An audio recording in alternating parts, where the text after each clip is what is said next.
It is the era of the internet rating. When you pick a spot to eat, a place to stay, or just about anything else, there's a good chance you first look at the number of stars. Heck, when you buy a tube of toothpaste, you can find a rating for the paste, a score for the specific pharmacy selling it, even a measure of what it's like to work for the pharmacy. But how are all these ratings determined? In a lot of cases, it's not as simple or transparent as it seems.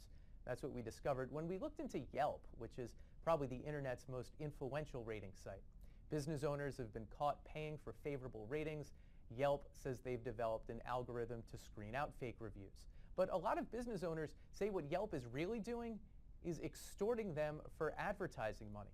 Tonight, we devote our entire show to that Yelp filter, one of the invisible algorithms operating in the background of our online lives.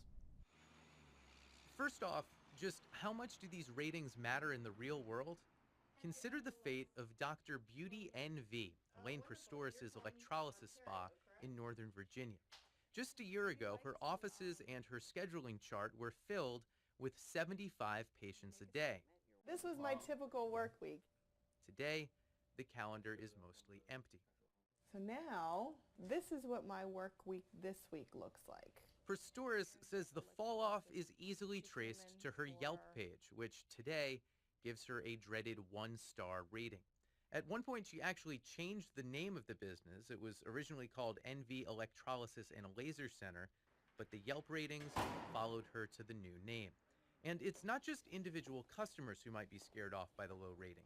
Deal companies like Groupon and Living Social that drove so much of Prestoris' business will no longer work with her. I signed a contract with Groupon about a month ago to run a deal, and they're not running the deal because of the reviews.